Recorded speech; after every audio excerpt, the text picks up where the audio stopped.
반갑습니다. 정무사님 설교 안에서 편하신 줄 아는데 제가 볼 때 1부, 2부, 3부 예배 다 참석하셔야 되는 거예요. 예. 똑같은 설교를 3번 들어야 되는 거예요. 얼마나 힘들어요? 네.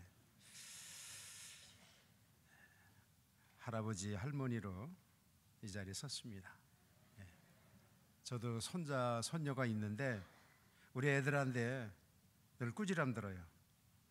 엄마 아빠가 오시면 애써서 교육시켜 놨는데 다 망가뜨린다고. 예. 오늘도 또 그렇게 될는지 모르겠어요. 정 목사님이 이렇게 애써서 어떻게 해서든지 반듯한 교회, 정말 말씀 위에 든든히 선 그런 좋은 교회 세우기 위해서 굉장히 고심하고 있어요. 정말 고심하고 있어요. 이거 이 연말이 되고 또 새로 직분자를 세울 때 더 많은 그런 교역자만이 가지는 그런 괴로움이 있습니다. 여러분들이 이해를 하시고 또 기도하시고 협조할 수 있기를 바랍니다. 그동안 선교를 위해서 계속해서 기도해 주시고 또 도와주신 여러분들께 감사를 드립니다. 우리 인사합시다. 옆에 계신 분들에게 꼭 선교사 같습니다. 제가 볼 때는 우리 혜성교회는 사실 우리 교회만큼 선교 열심히 하는 교회 없어요. 단기팀 간다고 해서 선교사가 아니고 선교사 간다고 해서가 아니라 우리 모두가 다 선교사예요. 멀리 가서 이방 사람 전하지 못해도 우리 이웃에 전할 죄인들이 많기 때문에 우리가 때를 얻든지 못 얻든지 항상 복음을 전하는 자 되면 우리는 전도자요, 우리는 선교사입니다. 그런 사명감을 가지시고 계속 교회를 섬길 수 있기를 바랍니다. 오늘은 전 세계가 함께 지키는 성서 주일입니다. 저는 얼마 전 수원의 한 교단 직전 총장으로부터 책 한 권을 선물로 받았습니다. 그 책의 제목은 언덕 위의 도시, City on the Hill이라고 하는 책입니다. 이 책의 요지는 마태복음 5장 14절, 너희는 세상의 빛이니 산 위에 있는 동네가 숨기우지 못할 것이요. 이 지상에 있는 교회의 사명이 무엇인가? 온 땅을 밝히고 어두움을 몰아내고 하나님의 나라가 임하게 하는 것이 우리 교회의 사명이다. 이 책의 서문은 이렇게 시작합니다.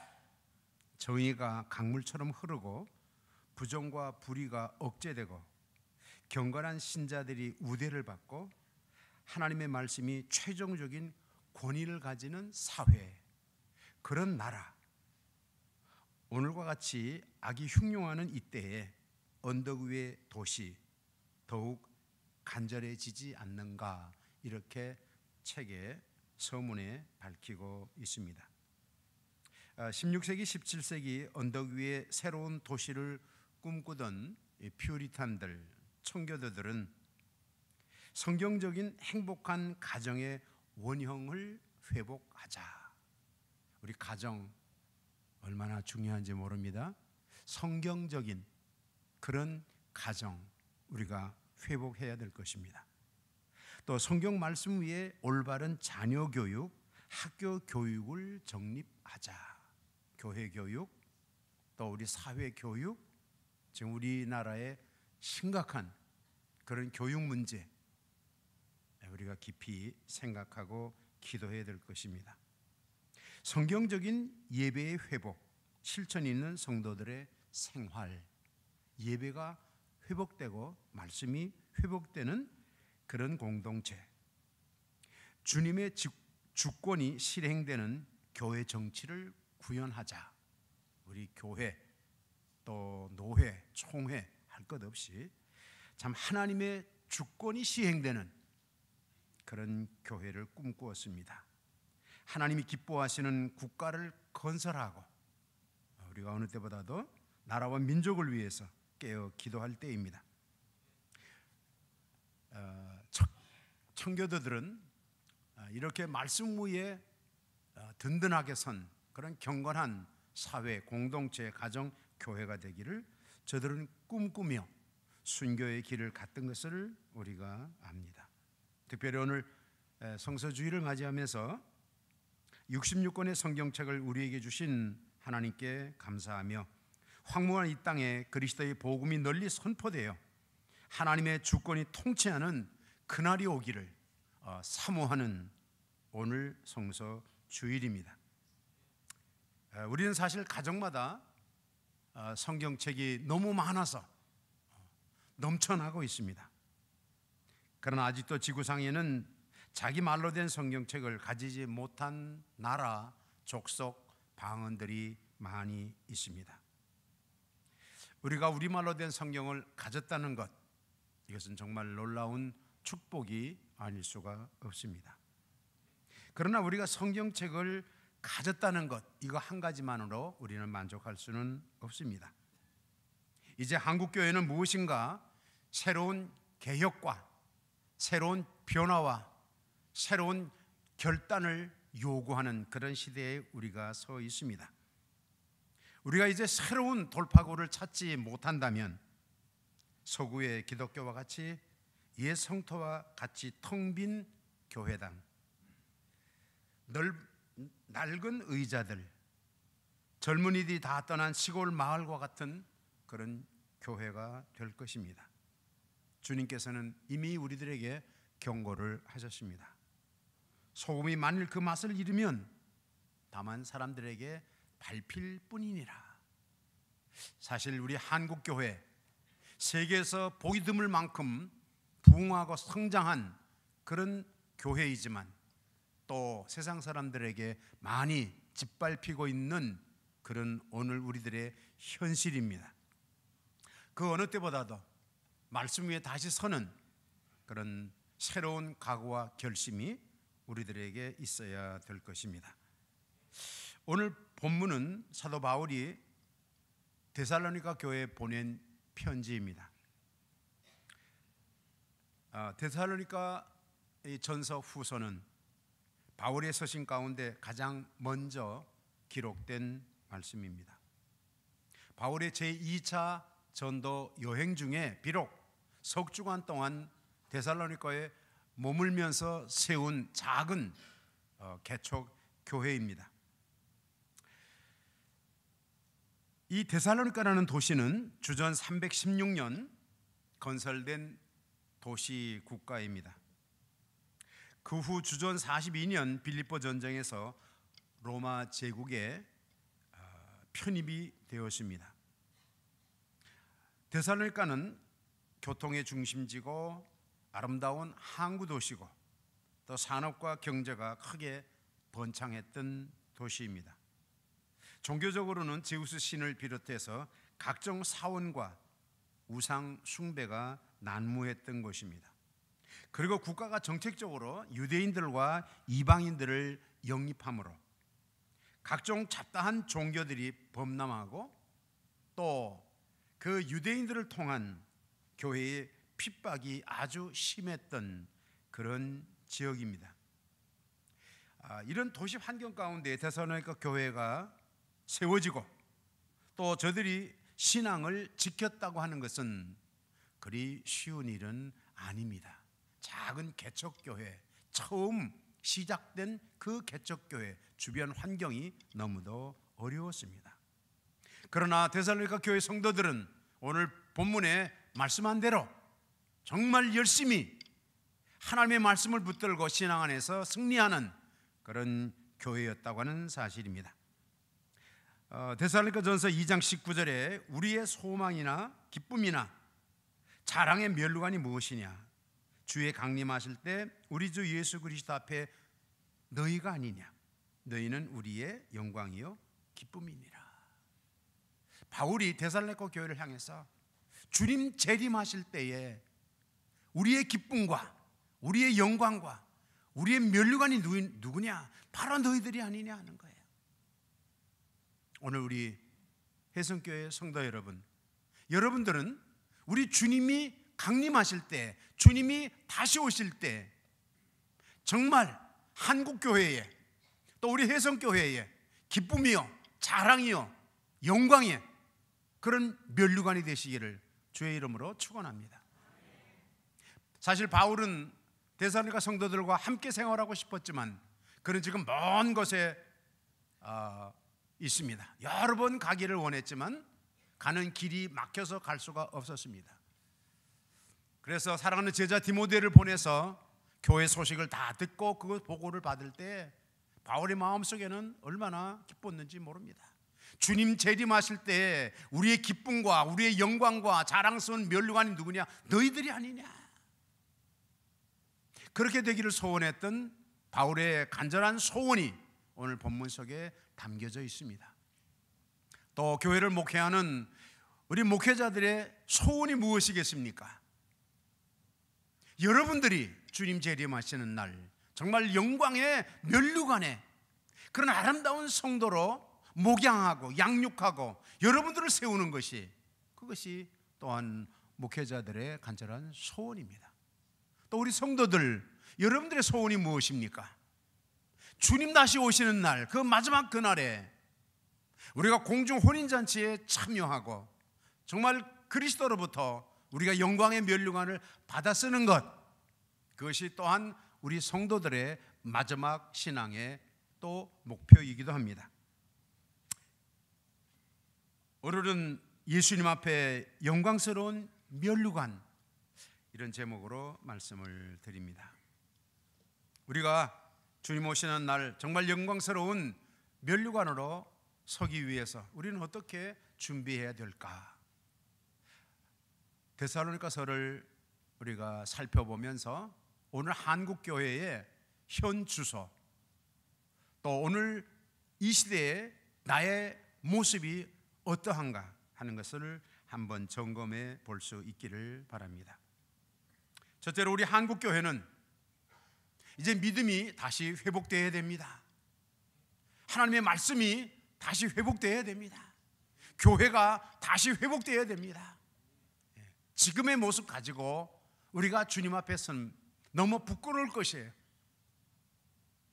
정말 신앙이 다시 한번 새로워지고 교회가 다시 한번 새로워지고 우리의 믿음이 다시 회복되는 그런 참된 신앙, 더 나아가서 다른 모든 교회들의, 모든 나라의 가장 모범적인 그런 성도, 그런 교회의 모습이 되어야 우리는 영광스러운 면류관이 될 것입니다. 이 데살로니가 교회는 이러한 교회의 회복을 위해서 정말 최선의 노력을 다한 아름다운 교회였습니다. 데살로니가전서 1장 2절에 우리가 너희 무리를 인하여 항상 하나님께 감사하고 기도할 때에 너희를 말함은 너희 믿음의 역사와 사랑의 수고와 우리 주 예수 그리스도에 대한 소망의 인내를 우리 하나님 아버지 앞에서 쉬지 않고 기억함이니 하나님의 사랑하심을 받는 형제들아 너희를 택하심을 아노라. 우리는 그 바울 서신 가운데 초두에 있는 그 인사말을 들을 때 이 데살로니가 교회가 얼마나 열심히 살았는지 그 인사말을 통해서 우리는 짐작할 수 있습니다.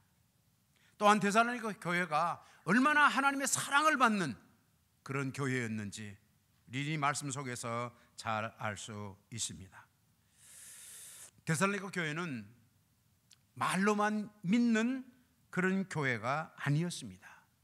그들의 믿음은 정말 살아서 움직이는, 뭐인가 역사를 일으키는, 눈으로 보이는 그런 믿음을 가진 교회가 데살로니가 교회였습니다. 교회는 신앙입니다. 교회는 믿음입니다. 교회는 믿음 있는 사람들이 모인 곳입니다. 비록 우리 가운데 믿음이 약한 자라 할지라도 이 교회 가운데 왔을 때 그 믿음이 더욱 돈독해지도록 하는 것이 우리의 사명입니다. 우리 자신들의 신앙을 돌아보면서 우리 스스로가 우리 스스로를 격려하고 우리 주위에 있는 많은 사람들을 격려해서 우리 모두가 다 정말 굳건한 반석 위에 세워진 그런 신앙, 그런 믿음의 교회, 그런 사람들이 되도록 서로 격려하는 것이 바로 교회입니다. 교회는 믿는 사람들이 모인 곳입니다. 여기는 불신자들이 모인 곳이 아닙니다. 여기는 주님을 사랑하는 사람들이 모인 곳입니다. 그런 사랑이 우리의 생활 속에 나타나야 될 것입니다. 데살로니가 교회는 입으로만 사랑하는 교회가 아니었습니다. 사랑이 손에 붙잡히고 또 사랑이 눈에 보이는 그런 교회였어요. 교회는 사랑입니다. 하나님이 우리에게 주신 그 사랑, 그리스도께서 그 생명을 바쳐서 우리에게 주신 그 사랑, 어느 세상에서 맛볼 수 없는 그 사랑을 받은 사람들이 모인 것이 교회입니다. 교회는 사랑입니다. 교회에서 가장 강조해야 될 것이 무엇이겠습니까? 그것은 사랑이에요. 고린도서에서 말씀하셨죠. 믿음, 소망, 사랑, 이 세 가지는 항상 있을 것인데 그 중에 제일은 사랑이라. 믿음 중요합니다. 소망 중요합니다. 사랑 귀한 것입니다. 성경은 말씀합니다. 사람의 방언과 천사의 말을 할지라도 사랑이 없으면 소리나는 구리여 울리는 꽹과리가 되고, 산을 옮길 만한 모든 믿음이 있을지라도 사랑이 없으면 아무것도 아니니라 그랬습니다. 사랑이 없으면 무슨 천사의 방언을 한들, 산을 옮길 만한 그런 역사가 나타난들, 사랑이 없는데 오늘 우리 속에 정말 얼마나 그리스도의 그 사랑이 풍성한지. 교회는 사랑이 제일입니다. 데살로니가 교회는 소망에 인내가 있는 교회였습니다. 교회는 소망입니다. 비록 이 세상 주변을 볼 때 소망이 없다 할지라도 우리 교회만큼은, 우리 신앙 안에서는 언제든지 우리에게 소망이 있어야 됩니다. 여러분 주위를 살펴보고 여러 가지 어려움이 많다고 할지라도 우리가 신앙 안에서, 그리스도 안에서는 항상 우리가 소망을 가지고 사는, 그래서 낙심하고 절망하는 사람들에게 새로운 생명을 불어넣는, 그들이 다시금 소망을 가지고 일어날 수 있게 하는, 교회마저 소망이 없다면 이 세상은 어떻게 되겠습니까? 시냇가에 심기운 나무처럼 환난과 핍박과 고통 속에서도 내일을 꽃 피우는 그런 소망이 넘치는 우리 혜성교회 되기를 주의 이름으로 축원합니다. 오늘 본문을 보니까 바울과 실로아노와 디모데가 이 데살로니가 교회를 생각할 때 그냥 축복하고 싶은 거예요. 본문 1절부터 바울은 계속해서 축복하는 그 마음 속에서부터 그 축복하고 싶은 마음이 우러나오는 그런 기도를 본문에 쭉 기록하고 있습니다. 교육자들이, 주의 종들이 여러분들의 얼굴을 볼 때마다, 여러분들의 이름을 볼 때마다 정말 축복하고 싶은 그런 성도, 그런 교회가 되기를 주의 이름으로 축원합니다. 이제 우리 혜성교회는 오늘 본문에 기록한 데살로니가 교회와 같은 정말 영광스러운 면류관 그런 교회 되기를 주의 이름으로 축원합니다. 본문 6절을 보니까 또 너희는 많은 환난 가운데서 성령의 기쁨으로 도를 받아 우리와 주를 본받는 자가 되었으니, 그러므로 너희도 마게도냐와 아가야 모든 믿는 자의 본이 되었는지라. 주의 말씀이 너희에게로부터 마게도냐와 아가야만 들릴 뿐 아니라 하나님을 향하는 너희 믿음의 소문이 각처에 퍼진 거로 우리는 아무 말도 할 것이 없노라. 멀리 있는 바울이 자기가 비록 3주간 동안이지만 주님이 피로 값주고 사신 몸된 교회를 세우고 그 어린 교회들이 그 어려운 환경 속에서 믿음으로 열심히 사는 그 모습, 그 소문을 들었을 때 바울이 얼마나 마음에 흐뭇하고 기뻤겠습니까? 본문의 말씀에서요, 내가 너희의 소문을 다 듣고 있다. 너희들이 얼마나 신앙으로, 믿음으로 어려운 환경 속에서 열심히 살고 있는지 내가 그 소식을 다 듣고 있다. 그럴 때는 바울은 그 교회를 위해서 기도하지 않을 수가 없는 겁니다. 너희 소문이 마게도냐와 아가야뿐 아니라 모든 믿는 사람들에게 다 퍼져서 너희 신앙의 본이 되었다, 그렇게 말합니다. 너희는 룰 모델이야, 너희는 모범생이야, 너희는 최고야, 내가 더 이상 너희들에게 할 말이 없다 그랬어요. 예? 더 이상 할 말이 없어요. 나는 우리 교회도, 우리 정 목사님 사실 설교 준비하는 거 얼마나 힘듭니까? 응? 그런데 설교 준비 안 해도 되는, 왜? 더 이상 할 말이 없어요. 왜? 여러분들이 너무 잘하니까. 그런 교회 되기를 축원합니다. 예. 그냥 목사님이 올라오셔갖고 본문 한 번만 읽고 나 이제 더 이상 여러분들에게 설교할 거가 없습니다, 그러고 그냥 죽도 하고 내려가는, 예? 그런 교회 얼마나 멋있어요. 예. 꼭 잔소리 해야 돼요? 그냥 다녔으면 여러분들 보면 그럼 무조건 축복하고 싶은 거예요. 여러분 보면 교육자라서 좀 긍지가 생기고 보람이 생기고, 야 정말 내가 목사 된 거, 하나님 나를 목사로 세워서 이 교회를 심오하게 한 건 너무너무 감사하다. 난 할 말이 없어 여러분들에게. 네? 뭐 전도, 선교, 사회봉사 뭐 여러 가지 많은데 여러분 사역박람회 내려가 보세요. 우리 교회에서 하는 여러 가지들이 많이 있어요. 할 말이 없어. 그런 교회 되기를 주의 이름으로 축원합니다. 교회가 부흥되려고 하면 좋은 소문이 각처에 퍼져야 됩니다. 좋은 소문 내는 여러분들 되시기를 바랍니다. 만약에 교회가 좋지 못한 소문이 퍼진다고 하면 여러분들이 뭐 아무리 어떤 사랑의 선물을 전달하고 천사의 말로 복음을 전하고 뭐 교제하고 그래도 전도의 열매 맺기 어려워요. 왜? 나쁜 소문이 자꾸 퍼지니까. 우리는 다 몰라도 이 주변에 살고 있는 동네 사람들은 다 알고 있습니다. 그렇죠? 여러분 전도 나가보면 아시잖아요. 좋은 소문이 퍼지면 교회가 부흥하고 성장하고 전도의 열매가 맺히고, 나쁜 소문이 퍼지면 아무리 애를 써도 전도의 열매를 맺을 수 없어요. 좋지 못한 소문을 퍼뜨린 사람 누구겠습니까? 네? 좋은 소문을 퍼뜨리는 사람. 여러분들은 나쁜 소문을 퍼뜨리는 사람, 저 자신이. 여러분들은 정말 좋은 소문을, 교회의 아름다운 모습을 선포하는 여러분 되시기를 주의 이름으로 축원합니다. 며칠 전에 어떤 성도와 함께 대화하는 중에 칭찬에 대해서 이야기를 나눴습니다. 70%의 열정을 가지고 일하는 사람에게 120%의 열정으로 헌신하고 희생하고 봉사할 수 있게 만드는 비결이 무엇이냐? 그 사람이 70%밖에 안 하고 있어요. 근데 120%, 100%를 넘어서 120%, 130% 그렇게 희생적으로 헌신적으로 봉사할 수 있게 하는 비결이 뭐냐? 그건 칭찬이다 그랬어요. 칭찬은 고래도 춤추게 한다 그랬습니다. 윌리엄 제임스라고 하는 사람은 모든 사람들의 마음속에는 다른 사람들로부터 칭찬받고 싶은 소망이 있다 그랬습니다. 그렇죠? 목회자도 마찬가지예요. 칭찬 듣고 싶지. 여러분들도 마찬가지예요. 다른 사람들로부터 인정받고 다른 사람들로부터 잘한다 칭찬받고 싶지 않아요? 그건 누구나 다 가지는 그런 소망이고 마음입니다. 근데 사람들이 칭찬을 들으면 어떤 마음이 생기는가?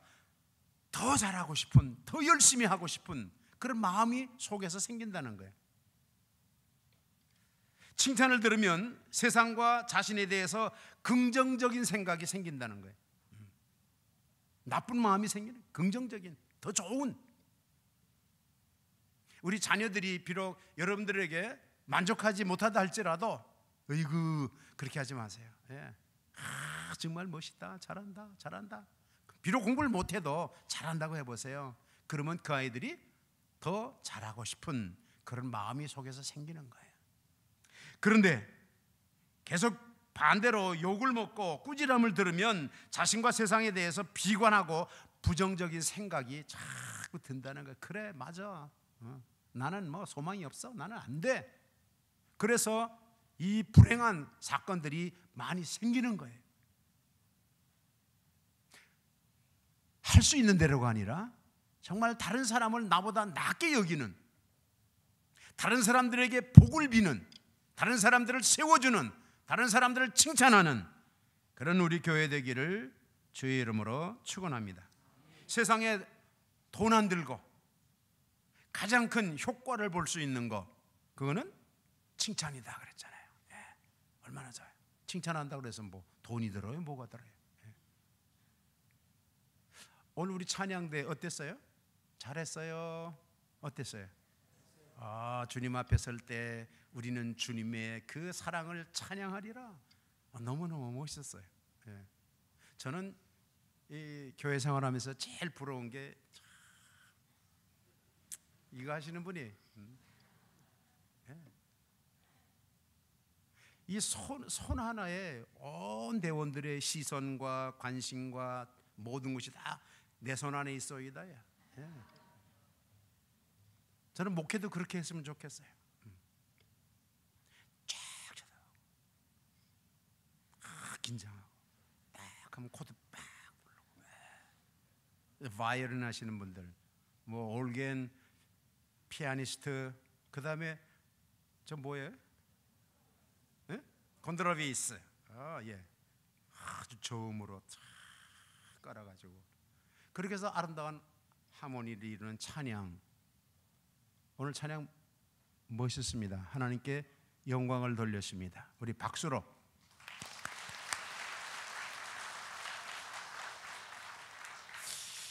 모르긴 해도 다음 주일날 찬양은 오늘하고 다를 거예요. 예. 오늘은 실력을 70%밖에 발휘를 못했는데 이제 다음 주일에는 연습 시간부터 준비할 때부터 정말 더 좋은 찬양으로 120%의 그런 찬양을 하나님 앞에 드릴 줄로 믿습니다. 네, 칭찬하세요. 제가 아까 광고 시간에 보니까 김치 하느라고 저도 많이 했잖아요. 김장. 네, 참 수고들 많았어요. 저 김치가 내년 5월, 6월까지 먹는 김치예요. 우리 모든 성도들이 수고하신 분들 우리 박수 한번 합시다.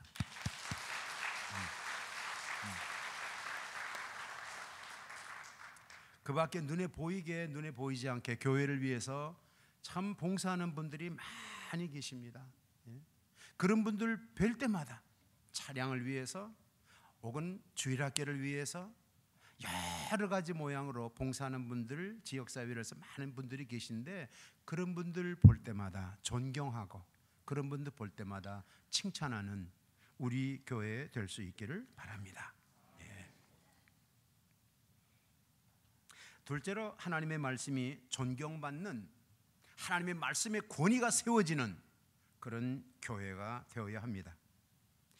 17세기 종교 개혁자들은 흐트러진 우리의 신앙을 견고히 세우기 위해서 존 칼빈이든지 루터든지 주윙길리 같은 많은 개혁자들은 종교 개혁의 5가지 근본 정신을 높이 들고 개혁에 앞장서서 오늘 우리가 가지는 이 든든한 신앙을 세워갔습니다. 저들은 5가지를 특별히 강조했습니다. 솔라 스크립처, 오직 성경, 오직 성경, 오직 하나님의 말씀, 그런 성경 중심한 그런 가정, 그런 교회, 그런 사회, 그런 국가를 만드는 오직 성경. 솔라 피디아, 오직 신앙, 오직 믿음으로 살자. 오직 신앙, 오직 믿음. 솔라 그레치아, 오직 하나님의 은혜, 오직 하나님의 은총. 사실 우리가 은총이 없으면, 하나님의 은총이 없으면 이 자리에 있을 수가 없는 거죠. 솔라 그리스토스, 오직 예수, 오직 그리스도. 솔리 디오 글로리아, 오직 하나님께 영광, 오직 하나님께 영광. 이제 우리가 끝나고 아래 카페 내려가 보면 사역 그 박람회로 많은 사역들을 다 이렇게 지금 소개하고 있습니다. 거기 쭉 이렇게 읽어보세요. Glorify God, 하나님께 영광을 돌리자. 모든 사역 기관들마다 오직 하나님께 영광. 이것이 종교 개혁자들 또 앞서간 우리의 선배들이 살아온 신앙의 흔적이고 오늘 우리들이 계승해야 될 믿음의 좌표입니다. 이 5가지 근본 정신 오늘 마음속에 다시 한번 되새겼으면 좋겠습니다. 본문 13절에 이러므로 우리가 하나님께 쉬지 않고 감사함은 너희가 우리에게 들은 바 하나님의 말씀을 받을 때에 사람의 말로 아니하고 하나님의 말씀으로 받음이니 진실로 그러하다. 이 말씀이 또한 너희 믿는 자 속에서 역사하느니라. 필리핀은 캐톨릭 국가입니다. 국민들의 약 한 87%가 캐톨릭 신자들입니다. 그런데 참 서글픈 거는 물어보면 다 크리스찬이라 그래요. 다 하나님 믿는다 그래요. 근데 이 사람들이 성경을 몰라요. 왜냐하면 캐톨릭에서 신부들이 성경을 가르치지 않았어요. 오래전에는 만약에 평신도가 성경을 가지면 그 사람은 죽였어요. 신부들만 가져야지, 추기경만 가져야지. 그럴 정도로. 지금도 캐톨릭 신자들은 성경을 가지고 다녀도 무슨 말인지 모르는 거예요. 무슨 내용인지 모르는 거예요. 그러면서 미사를 드리고 크리스찬이라고 하는 거예요. 그러니까 성당 안에 있을 때는 크리스찬 같아요. 근데 저 문만 나서면 완전히 딴 사람인 거예요. 그러니까 지금은 많은 사람들이 개신교로 개종을 합니다. 그래서 개신교 신자들을 우리가 말할 때 그 사람들이 말하기를 우리는 born again 크리스찬이다 그렇게 말해요. 중생한 거듭난 크리스찬이다 그렇게 말해요. 왜? 자기가 과거에 살던 그런 생활하고 지금 교회에서 사는 그런 생활하고 전혀 다르기 때문에.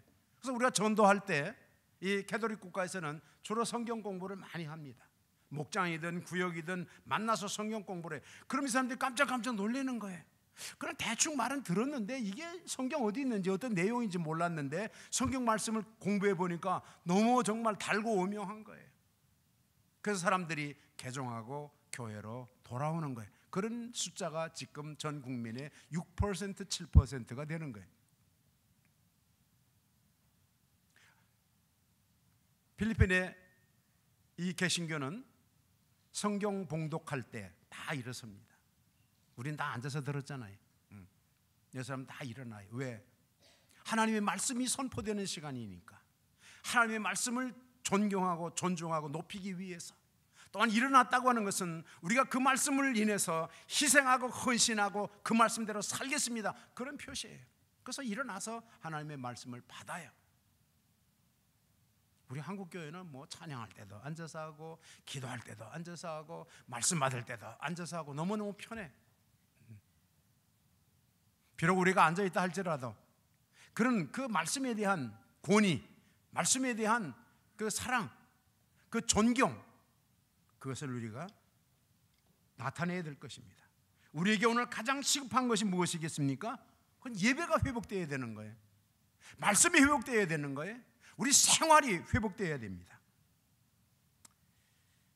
사도행전 10장 고넬료 가정에 모인 사람들, 저들은 베드로가 고넬료의 집을 방문했을 때 그 발 앞에 엎드려 절하니 그랬습니다. 그때 베드로는 깜짝 놀라서 그 사람들 다 이렇게 세웠습니다. 일어서라, 나도 사람이라. 그리고 저들과 더불어 교제하니라 그랬습니다. 고넬료 집의 사람들은 베드로가 말씀을 전하기 위해서 왔을 때 그 사람들이 절하는 모습이 그냥 이거 어서 오십시오, 반갑습니다, 안녕하십니까, 그런 정도가 아닌 거예요. 마치 하늘에서 신이 찾아온 것처럼 그런 모습으로 절하는 거예요. 그 베드로가 깜짝 놀라서 나는 신이 아니다, 나는 사람이다. 그리고 그들을 다 이렇게 세워서 말씀을 증거했습니다. 여러분, 우리가 말씀을 들을 때에 정말 고넬료 가정의 사람들처럼 그렇게 참 절하고 신처럼 받드는 그런 것은 없다 할지라도 말씀을 소중히 여기는 여러분 되시기를 주의 이름으로 축원합니다. 비록 말씀을 전하는 자가 사람이라고 할지라도, 그렇잖아요. 저도 사람이잖아요. 사람은 실수도 있고 잘못하는 것도 있고 그런 거예요. 어떻게 뭐 100% 완전한 사람이 어디 있습니까? 아무리 목사를 할지라도 다 부족함이 있고 허물이 있고 잘못이 있어요. 그러니까 사람이라 할지라도 지금도 말씀이 선포되고 설교의 말씀이 선포될 때 비록 우리들에게 허물이 있고 우리가 사람이라 할지라도 선포되는 그 말씀은 하나님의 말씀이에요. 그 말씀을 하나님의 말씀으로 받으시기를 주의 이름으로 축원합니다.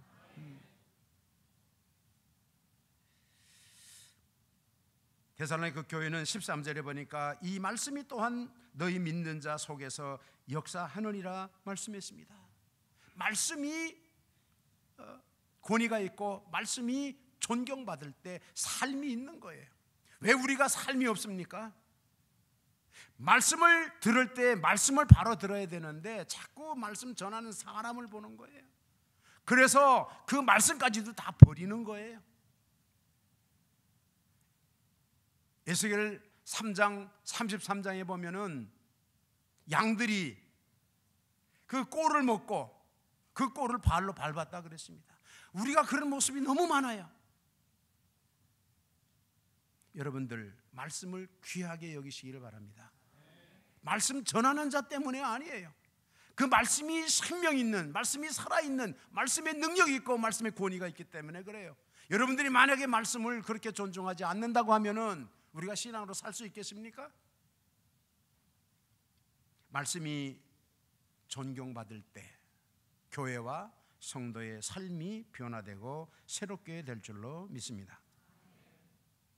요사이 한국교회 문제는 좋은 소문보다는 나쁜 소문이 더 많이 퍼지는 것 같아요. 의도적으로 그런 일을 열심히 하는 사람들이 많이 있다고 하는 것 우리가 알고 있습니다. 그러나 사실 우리가 우리 자신들을 돌아보면 우리에게 부족함이 많이 있습니다. 아무리 우리가 열심히 산다 할지라도 우리도 사람이기 때문에 많은 실수가 있어요. 그런데 이 불신자들은, 세상 사람들은 우리의 좋은 것은 보지 않고 그거 하나 잘못하는 거 그거 가지고 자꾸 부풀려서 교회를 어렵게 만드는 거예요. 아모스 8장 11절 주 여호와께서 가라사대 보라 날이 이를지라 내가 기근을 땅에 보내리니 양식이 없어 주림이 아니며 물이 없어 가람이 아니요 여호와의 말씀을 듣지 못한 기갈이라 그랬습니다. 요사이 한국교회 강단 얼마나 풍성합니까? 저도 필리핀에서 인터넷을 통해서 한국교회에서 선포되는 많은 설교 말씀들을 듣고 있습니다. 설교 잘하는 분들 많아요. 많은 내용들이 인터넷을 통해서 우리가 들을 수 있습니다. 요사이 목사님들 설교 정말 잘합니다. 옛날 저희가 목회하던 때와는 다른 거예요. 지금 설교 잘못하는 목사님 없어요. 다 정말 좋은 하나님의 말씀을, 그런 생명의 꼴을 우리들에게 전해주고 있습니다. 그런데 아모스 선지가 말씀한 대로 우리 성도들의 마음속에, 생활 속에 말씀이 없어서 기갈이라 그랬습니다. 왜 그렇게 강대상에 말씀이 풍성한데 우리는 말씀이 없어서 기갈입니까? 기근입니까? 뭐가 잘못된 거예요?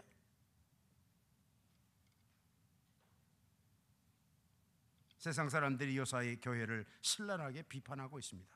소금이 그 맛을 잃었다고 아우성치고 있습니다. 그런데 진작 교회는 그 소리를 듣지 못하고 있는 것 같습니다. 오늘 서울에 또 한국의 많은 교회들을 보면 교회를 그냥 크게 지으려고, 엄청나게 크게 지으려고, 대형 교회는 좋은 교회다 이런 큰 착각을 하고 있는 거예요. 물론 우리 교회가 부흥하는 거 저도 바라고 있습니다. 그러나 우리 교회가 대형 교회 되는 것을 저는 원치 않습니다. 한국 교회가 앞으로 살아나는 정말 좋은 교회가 되려고 그러면 대형 교회 쪽으로 가면 안 됩니다. 물론 불신자들을 전도해서 많은 불신자들이 와서 교회가 커졌다, 그건 좋은 거죠. 그게 아니고 교회도 그렇고 우리 성도들도 그렇고 자꾸 큰 교회를 찾아가는, 무슨 프로그램을 보고 찾아가는 이런 모습들은 우리가 크게 정말 반성하고 뉘우쳐야 됩니다. 큰 교회는 다 좋은 교회다, 큰 교회 목사님은 다 훌륭하다, 큰 교회 목사님은 다 설교 잘한다, 이런 공식이 이게 성립이 되겠습니까? 물론 이렇게 된 데에는 우리 목회자들의 잘못이 크다고 봅니다. 우리 목회자들이 바르게 한국교회를 지도하지 못한 책임이 있다고 봅니다. 그래서 세상 사람들에게 많은 지탄을 받고 있는 거예요. 교회가 저렇게 수백억 수천억을 들여서 그렇게 해야 되느냐.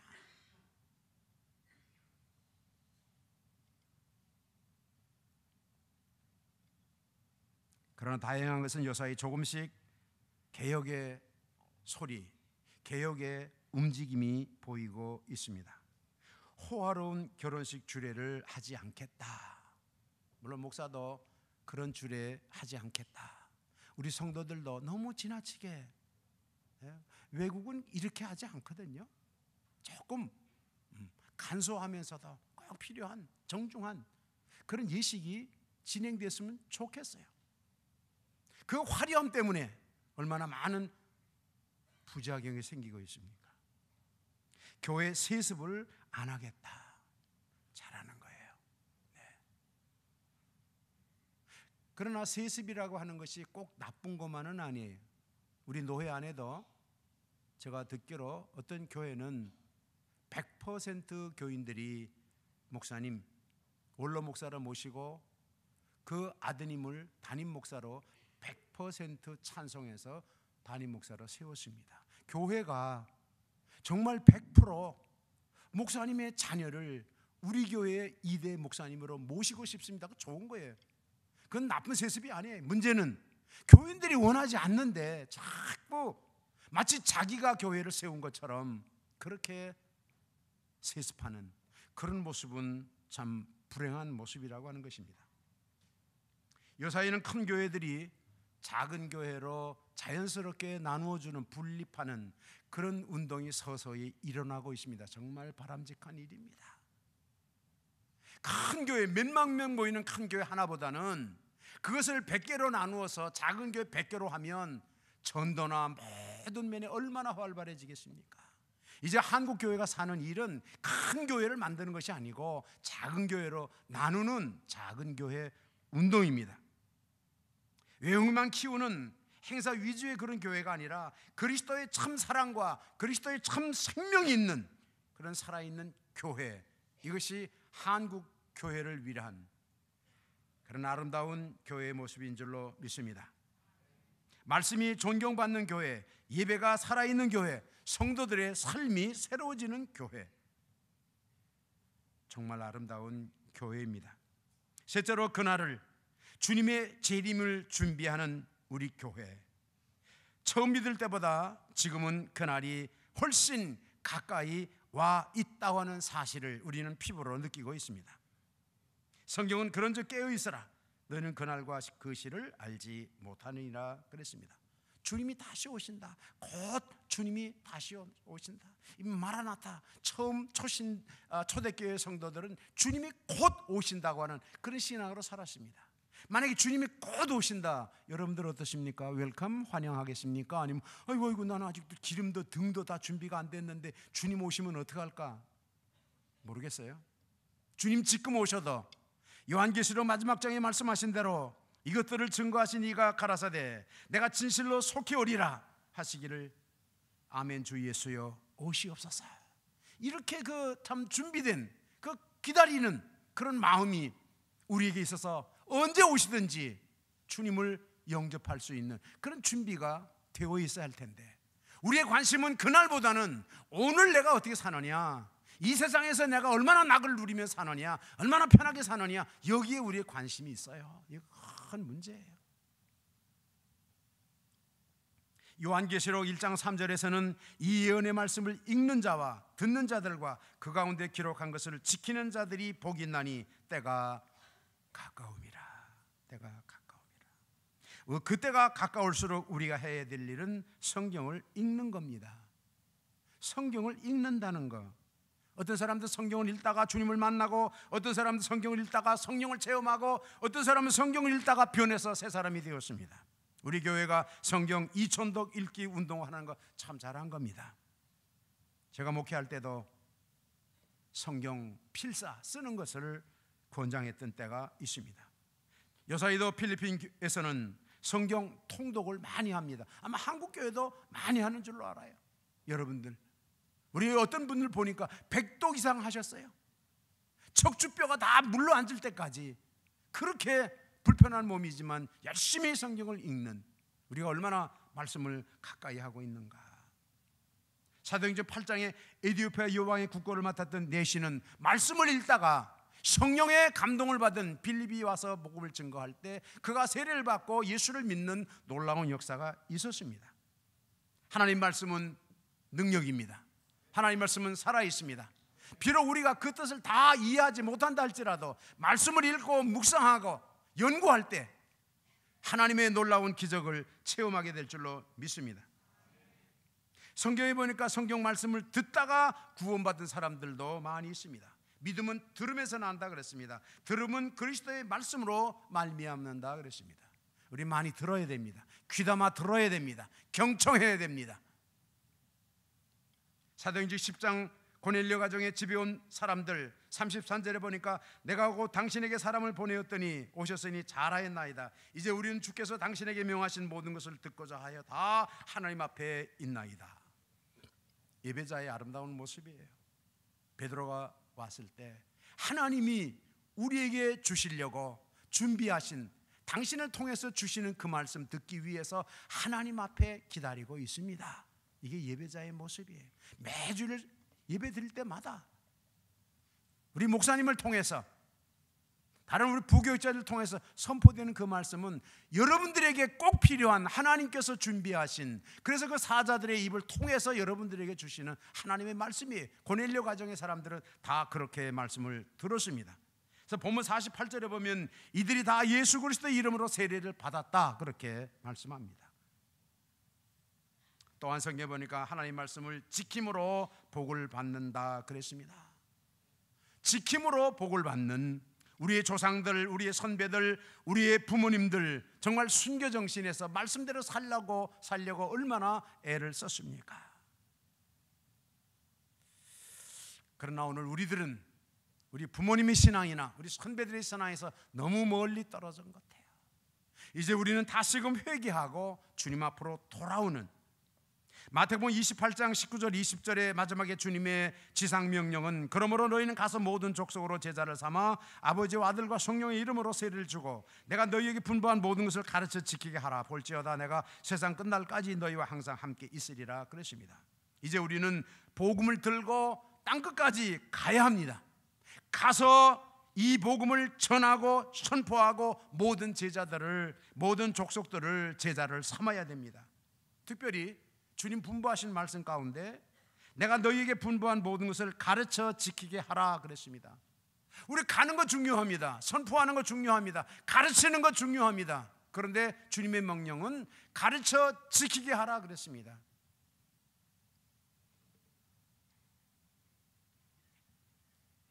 NASB라고 하는 미국 세번역 성경에는 이 가르쳐 지키게 하라, Teaching them to observe 그랬어요. Teaching them to observe. 너희들이 선포하고 너희들이 가르쳤는데 그 말씀을 받은 사람들이 정말 그 말씀대로 살고 있는지 아닌지를 항상 체크하고 살펴보라는 거예요. 어떻게 해서든 그 말씀을 받은 사람들이 말씀대로 살도록 그렇게 가르치고 지도하는 거예요. 거기에 관심을 가지라는 거예요. NIV라고 하는 국제 세번역 성경에서는 Teaching them to obey 그랬어요. 가르쳐 지키게 하라. 지키게 하라는 말은 순종하게 하라 그 말이에요. 뭐 말씀만 많이 가지면 뭐 하겠어요. 순종이 없는데.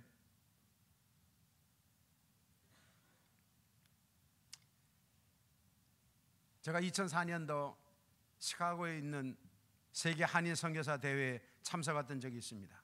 남미에서 선교사에 관한 어떤 싱글 선교사님이 와서 선교 리포트를 하는데, 내가 30년 동안 사역을 하는 동안에 한 가지 깨달은 것은, 그 남미 사람들도 이 캐톨릭 영향을 받아서 성경 잘 알고 또 예배 많이 드리고 다 그러십니다.